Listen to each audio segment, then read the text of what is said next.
Have you ever looked at a crochet pattern and just seen a page of what looks like secret code? It can feel pretty intimidating, right? Well, what if I told you it is a code, but it's a super simple one? And today, we're gonna crack it together. All right, let's jump right in. I mean, you see all these beautiful handmade things, cozy hats, cool bags, all these amazing little creations, and you probably think, yeah, right, I could never make that. But here's the thing. Every single one of these started as a simple plan, a little map that anyone can learn to read.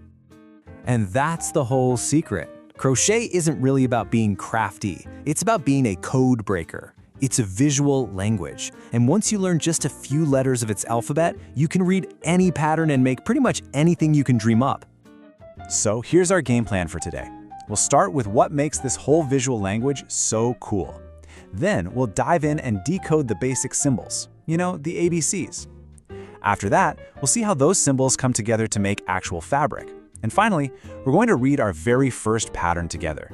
Sound good? Let's do it. Okay, so let's get into what makes this code so powerful. Because it's not just a bunch of random squiggles on a page. No, it's actually a pretty genius system.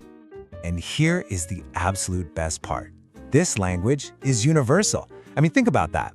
These diagrams, with their little circles and crosses, they're understood all over the world. You could pick up a pattern book in Tokyo or Sao Paulo, and even if you can't read a single word, you'd know exactly what to do. How cool is that? All right, it's time to learn our ABCs. Just like with any language, we're going to start with the most basic building blocks. Now, there are a ton of different stitches out there, but you really only need to know a few to get going. First up is the chain stitch. Its symbol is just a simple oval, kind of like an O. This is your starting line. I mean, it is the foundation for almost every single crochet project out there. No chain stitch, no project. It is that important. And you can see right here how it works. That simple little oval on the page just represents one single simple move, pulling yarn through a loop. That's it. You do that a few times and bam, you've built a foundation for everything else to come. Next, we've got the slip stitch. This one is represented by a solid little dot. So if the chain stitch is your foundation, think of the slip stitch as the glue. It's this tiny, almost invisible stitch that you use to join parts of your work together, like connecting the end of a chain back to the beginning to make a ring.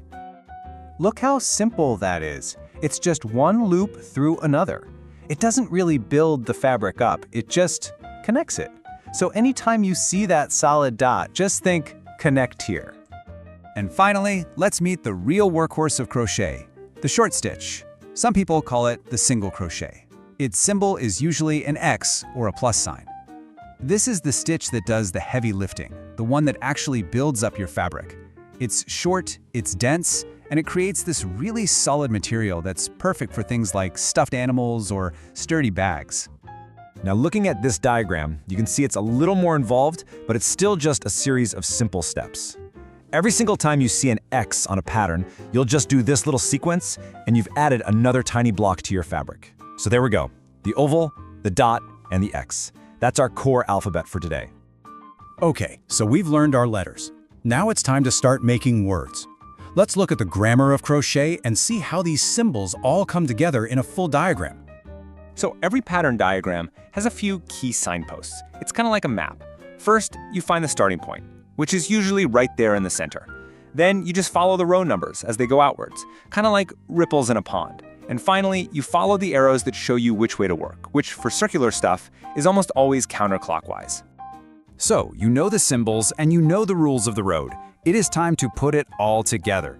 This is where you get that aha moment, where the code suddenly just clicks. And this, right here, is the magic. On the left, you've got the code, a circle full of all the symbols we just learned. And on the right, the actual, finished creation. That diagram is literally the blueprint for that object. It is a one-to-one translation from code to creation. Let's trace it real quick. See the center? That's a little ring of ovals, our chain stitches, all joined together. Row 1, that first circle of stitches, it's all X's, our short stitches. Then the rows after that introduce a new symbol, a T with a line through it, which is just a taller stitch to make those cool petal shapes. You just follow the numbers, round and round, building it up row by row. And just like that, you're not just looking at abstract symbols anymore. You're reading a story. You're reading instructions. You've learned the basics of a language that lets you turn a simple piece of string into something beautiful and functional. All of a sudden, Projects that might have seemed totally impossible are now completely achievable. Making a simple scrunchie or a little coaster isn't a mystery anymore. You just need to find the pattern, decode the symbols, and follow the map. So, the only question left is, with this new secret language unlocked, what incredible thing are you going to make first? The possibilities are absolutely endless.